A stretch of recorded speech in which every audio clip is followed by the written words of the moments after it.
இந்திய ஜனநாயக கட்சியின் 4வது மாநில மாநாடு கடலென திரள்வீர் கடலூர் பிப்ரவரி 8 வேப்பூர் பாசார் கடலூர்.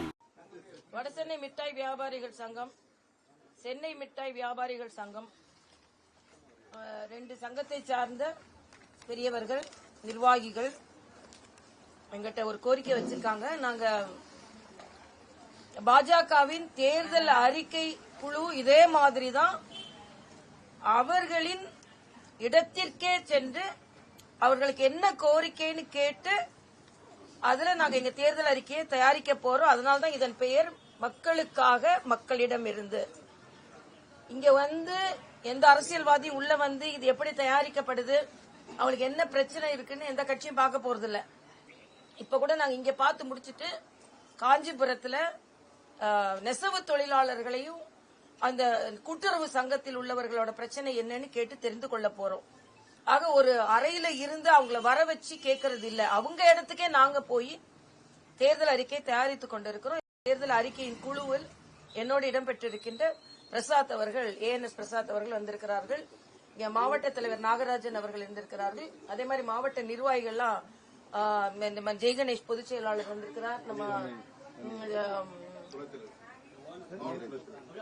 துணைத் தலைவர் வன்னியராஜன் வந்திருக்கிறார். பொதுச் செயலாளர் நிரஞ்சன்குமார் வந்திருக்கிறார். ராமையா வந்திருக்கிறார்கள். மண்டல் தலைவர், இந்த மண்டலோட தலைவர் பிரகாஷ், இன்னும் பல பேர் வந்திருக்கிறாங்க. அரசியல் சண்டையோட உங்க சண்டை பெரிய சண்டையா இருக்கேப்பா. சரி, மிக்க மகிழ்ச்சி. காலையில மிட்டாயோட நாங்க இதை ஆரம்பிச்சிருக்கோம். இன்னைக்குதான் எல்லாரோட போய் பாக்குறதுக்கு ஆரம்பிக்கிறோம். அதனால முதல் மிட்டாயோட இனிப்போட ஆரம்பிச்சிருக்கிறதுக்கு அதுக்கு ஏற்பாடு செய்த ஐயா அவர் 2 பேருக்கும் எனக்கு மிக்க மகிழ்ச்சி. வணக்கம். உங்க பேர் என்ன? நடராஜன் அவர்கள், துரைப்பழம் அவர்கள், கணேசன் அவர்கள், சரவணன் அவர்கள் சொல்லிட்டாங்க. ராபர்ட் அவர்கள், ராபர்ட் நம்ம கூட இருக்கனால அதனால முதல்ல பத்திரிகை சகோதரர்களுக்கு எனது வணக்கம். இதுல வந்து உள்ள வந்து பாக்கும்போது ஒன்னு பீகாரி சகோதரர் தான் இங்க வேலை செய்யறாரு. கடலை மிட்டாய் செய்யறதுக்கும் நம்ம வட இந்தியா தென்னிந்தியா அப்படின்னு பிரிச்சு பேசிட்டு இருக்கோம். இத இப்படி பேசக்கூடாது. இன்னைக்கு கூட ஒரு அமைச்சர் பேசியிருக்காரு, அவங்க வந்தா டேபிள் துடைக்கிறாங்க, நாம அப்படிலாம் பேசக்கூடாது. எல்லாரும் இந்திய மக்கள், எல்லாரும் சகோதரர்கள். இங்க கூட நம்ம அண்ணாச்சிங்க அவர் சகோதரரா பாவிச்சு அவருக்கு வேலை கொடுத்து அவருக்கு என்னென்ன அவங்களுக்கு வசதி செஞ்சு கொடுக்கணும்னு எழுதி கொடுத்திருக்காங்க. எங்களுக்கு வரி குறைக்கணும்னு மட்டும் எழுதல, எங்க கிட்ட பணியாற்றவங்களுக்கு நீங்க எங்களுக்கு வசதி செஞ்சு கொடுக்கணும்னு அண்ணாச்சிங்க எழுதியிருக்காங்க. இதுதான் நம்ம தமிழ்நாட்டோட பரந்த மனப்பான்மை. வந்தாரை வாழ வைக்கும் தமிழகம். ஆனா வந்தாரை நிந்தனை செய்து கொண்டிருப்பதை எந்த விதத்திலும் ஏற்றுக்கொள்ள முடியாது. அமைச்சர்களே இப்படி பேசுறதை ஏற்றுக்கொள்ள முடியாது. ஒன்று. இன்னொன்று, இங்க கோரிக்கையா 2 நல்ல கோரிக்கை. GST வரி 5% கடலை மிட்டாய்க்கு இருக்கு. அத பேக் செஞ்சா 18% வரி இருக்குன்னு சொல்லியிருக்காங்க. நான் ஒன்னே இங்க தெளிவுபடுத்துறேன். GST வரி நேரடியா மத்திய அரசு விதிப்பது கிடையாது. ஏற்கனவே இருந்த மதிப்பு கூட்டு, ஏற்கனவே இருந்த வரிகள் 16 வரிகளை சேர்த்துதான் GST போடப்பட்டிருக்கு. நேரடியா மத்திய அரசு இந்த மாநிலத்தில் உள்ள பொருட்களுக்கு நேரடி வரி விதிக்கிறது கிடையாது. இங்க உள்ள மாநில நிதி அமைச்சரோட பரிந்துரையின் பேரில் தான் இது விதிக்கப்படுகிறது. அதனால GST உடனே மத்திய அரசு தான் அப்படின்னு நினைக்க கூடாது.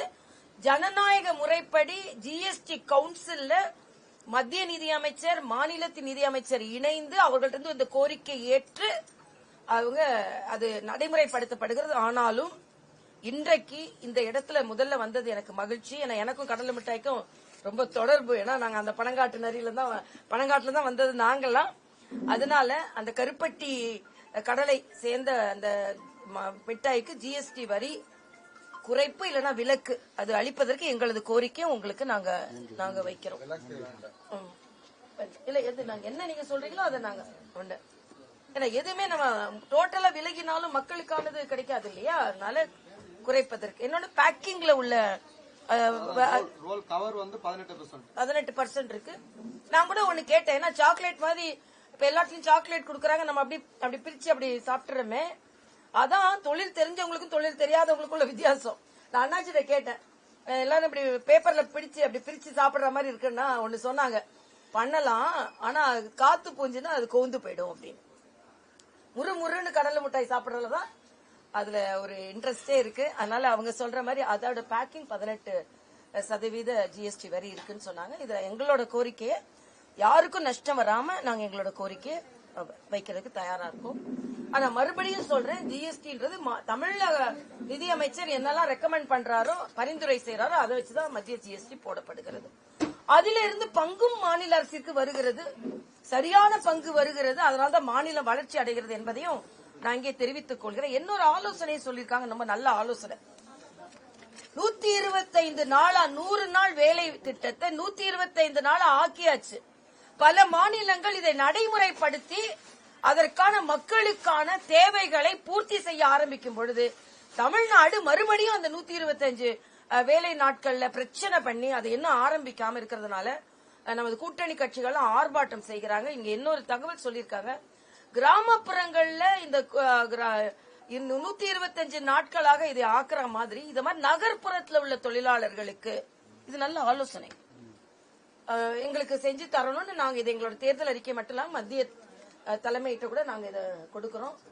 அதனால நீங்க எனக்கு ரொம்ப மகிழ்ச்சி என்னன்னா, எங்களுக்குள்ள வரி விலக்கு மாத்திரம் சொல்லாம எங்க தொழிலாளர்களுக்குள்ள வசதிகளும், அவங்களுக்கு வீடு வேணும், அவங்களுக்கு வாழ்வாதாரம் வேணும் அப்படின்னு நீங்க சொன்னது எனக்கு மிக்க மகிழ்ச்சி. அதுதான் தமிழ்நாடோட தொழில் முனைவோரோட பரந்த மனப்பான்மை, அண்ணாச்சிகளோட பரந்த மனப்பான்மை. அதனால இன்னைக்கு நாங்க உண்மையிலே வந்தாதான், ஒரு இடத்துல வந்தாதான் அந்த இடத்தோட பிரச்சனைகள் தெரிகிறது. அதனால இங்க மிட்டாயோட ஆரம்பித்து மிக நல்ல ஒரு செய்தியோட நாங்க சொல்றோம், தமிழ்நாட்டில் நிச்சயமாக தேசிய ஜனநாயக கூட்டணி, நாங்க மட்டும் அரசியல்வாதி இல்ல, நான் சொல்ற கருத்து என்று இதை மாதிரி நாங்க எங்களோட தேர்தல் அறிக்கை கேட்டாங்க. அதாவது இப்ப எனக்கு ரொம்ப ஆச்சரியம் என்னன்னா, ஐரோப்பிய நாடுகளோட இந்தியாவோட ஒப்பந்தத்தோட என்ன சொல்றீங்க, இந்த ஒப்பந்தத்தை என்னன்னு சொல்றீங்கன்னா, இது எல்லா ஒப்பந்தங்களுக்கும் தாய் ஒப்பந்தம் அப்படின்னு அந்த அதிபர் சொன்னாங்க. எனக்கு ஆச்சரியமா, அந்த காலையில தான் நாங்க உங்களோட தேர்தல் அறிக்கையே கதாநாயகன் சொல்றீங்களா கதாநாயகன் சொல்றீங்களான்னு கேட்டா, எங்களோட தேர்தல் அறிக்கை தாய் அறிக்கைன்னு நாங்க சொன்னோம். ஆக நமது நாடு, நம்ம பாரத பிரதமர் மாநிலமா இருந்தாலும் தாயை தான் நினைத்து அவரோட பரந்த மனப்பான்மை பதிவு செய்கிறார்கள். அகில உலகமா இருந்தாலும் ஒரு தாய்க்கு கொடுக்க வேண்டிய மரியாதை கொடுக்கப்படுகிறது. அதனால இன்னைக்கு நாங்க மிக்க மகிழ்ச்சியாக என்ன கோரிக்கையோ அது நாங்க நியாயமான கோரிக்கைகளை எடுத்து கொடுப்போன்றதை தெரிவித்துக் கொண்டு, மாநில அரசும் இங்க உள்ள மக்களுக்கான கோரிக்கைகள் என்ன என்பதை சரியாக மத்திய அரசிடம் தெரிவிக்க வேண்டும் என்பதையும் நான் தெரிவித்துக் கொள்கிறேன். உண்மையிலேயே மிக்க மகிழ்ச்சி. நேற்றைய தினம் பாராளுமன்றத்தில் வறுமையை கோட்டு இவங்கெல்லாம் நீக்கல அந்த மாதிரி பேசியிருக்காங்க. இல்ல, 50 கோடி மக்களுக்கு மேல் வறுமை கோட்டிற்கு மேலே வந்திருக்கிறார்கள். இதனாலதான் உலகமே பாரத தேசத்தை கொண்டாடி கொண்டிருக்கிறது. பாரத தேசம் அகில உலகம் கொண்டாடிட்டு இருக்கு. ஆனா பார்லிமெண்ட்ல சில பேருக்கு கொண்டாடுவதற்கு மனம் இல்லை. அதனால் இங்கே இருந்து போபவர்கள் சண்டை மட்டுமே போடுவது என்ற இலக்கை விட்டுவிட்டு இத மாதிரி எல்லாரோட கோரிக்கை நியாயமா எடுத்து சொல்லி பகிர்ந்து சொல்லும் பொழுது அது மிக்க பலனுள்ளதாக இருக்கும். நாங்க பாரதிய ஜனதா கட்சியை சார்ந்தவர்கள் சிறு தொழில் மட்டும் இல்ல, சிறு தொழில், குறு தொழில், பெருந்தொழில், அவங்க எல்லாருக்கும் உள்ள கோரிக்கையை போய் நின்னு கேட்டு இத மாதிரி ஒரு தேர்தல் அறிக்கை எல்லா பகுதி மக்களுக்கானதும் எல்லா துறை சார்ந்தவர்களுக்காக சிந்திக்க கூட முடியுமா அப்படின்றதால எங்க தேர்தல் அறிக்கை இருக்கும். எப்ப மேம் இது தேர்தல் அறிக்கை?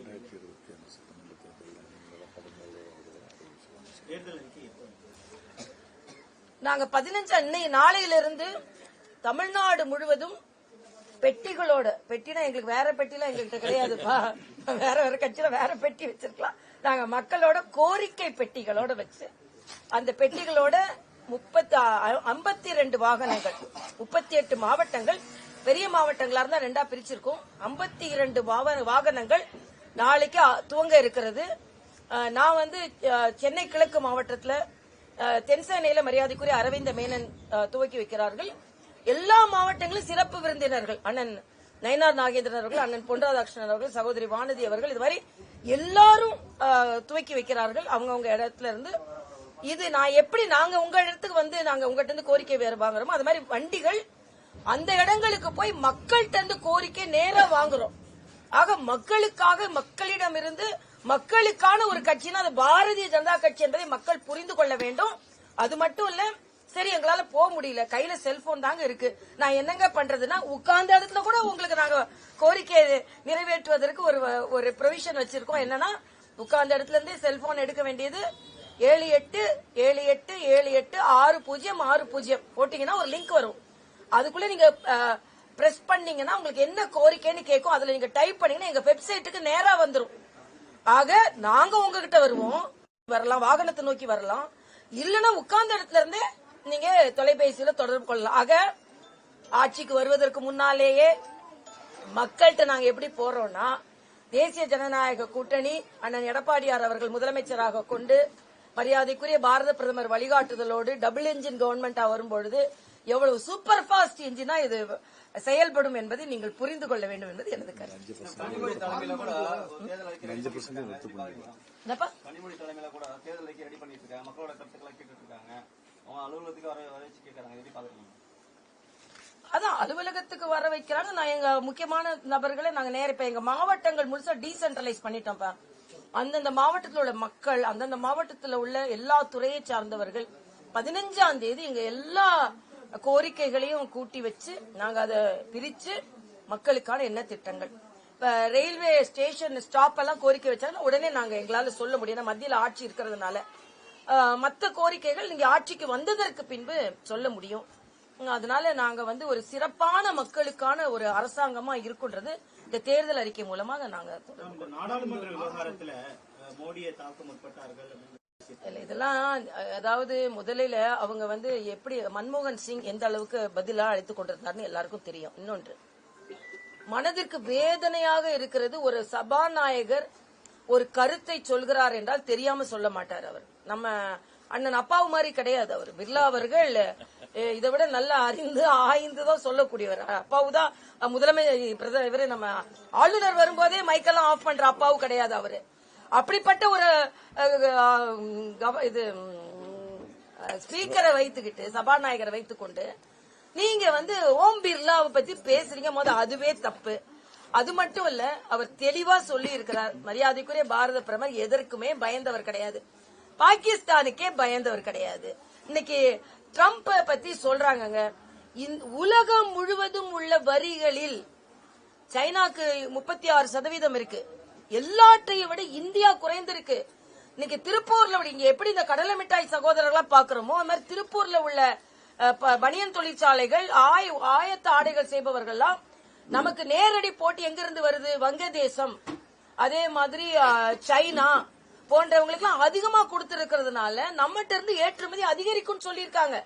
ஆக இங்க உள்ள ஆட்சியாளர்கள் அதை பத்தி எல்லாம் கவலையே இல்ல, குறை சொல்லிக் கொண்டே இருக்க வேண்டும். ஒட்டுமொத்தமாக சிறு தொழில் செய்பவர்கள் எல்லாரும், ஏற்றுமதியாளர்கள் எல்லாரும் மகிழ்ச்சியா இருக்காங்க. ஏன்னா நமக்கு போட்டி நாடுகளை விட நமக்கு வரி குறைக்கப்பட்டிருக்கிறது என்பது. இதெல்லாம் தான் ராஜதந்திரங்க. உங்களாம் தந்திரம் தான் தெரியும், ராஜதந்திரம் ஓடிக்குதான் தெரியும். அதனால சும்மா இதை பற்றி பேசிக்கொண்ட 125 நாள்னா உடனே ஆரம்பிங்க, மக்கள் பலன் பெறட்டும். அதே மாதிரி புதிய கல்விக் கொள்கைன்னு ஆரம்பிங்க. விஸ்வகர்மா திட்டம் இந்த மாதிரி கைத்தொழிலாளர்களுக்காகத்தான், அதை வேண்டான்னு சொல்றது.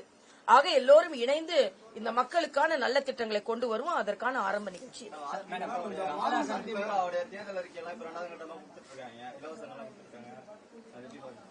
இல்ல, அது உறுதித்தன்மையை காண்பிக்கிறது. அண்ணன் எடப்பாடியார் அவர்கள் நிச்சயமா நம்ம ஆட்சிக்கு வந்துட முடியும், அதனால நம்ம இப்பவே தேர்தல் அறிக்கை கொடுக்கலான்னு அவர் சொல்றாரு. நிச்சயமா தேர்தல் அறிக்கை அவரு கொடுத்தது நல்ல அறிக்கைகள் தான். ஒரு அரசாங்கம் வந்தா நல்லது செய்யணும்னு நினைக்கிறாரு. அதனால பாஜக அதை வரவேற்கிறது.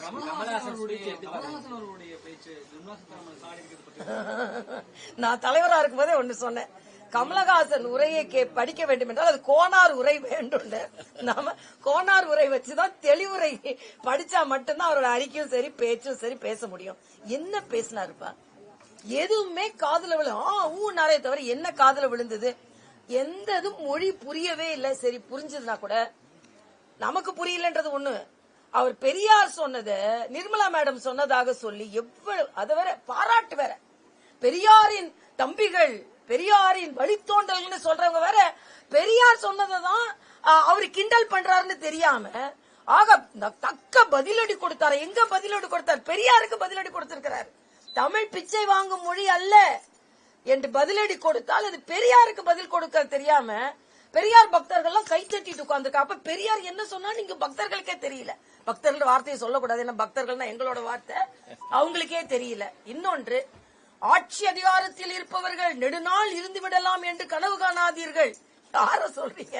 2026 தேர்தல் எங்க வருது?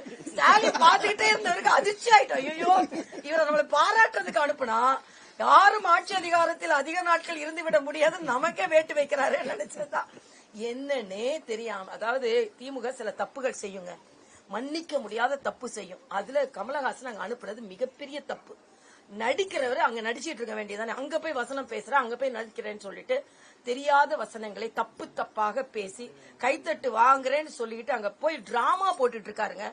தமிழ்நாடு தலை குனிந்து கொண்டிருக்கிறது. இவர்களை போட்டவர்கள் எல்லாம் பெரிய பெரிய அறிஞர் அண்ணா போன்றவர்கள், காமராஜர் போன்றவர்கள், அவர்கள் எல்லாம் இருந்த ஒரு பாராளுமன்றம் இவங்களை அனுப்பி இன்னைக்கு கேலி கூத்தாக கொண்டிருக்கிறது திராவிட முன்னேற்ற கழகம் என்பதைத்தான் நான் சொல்ல முடியும்.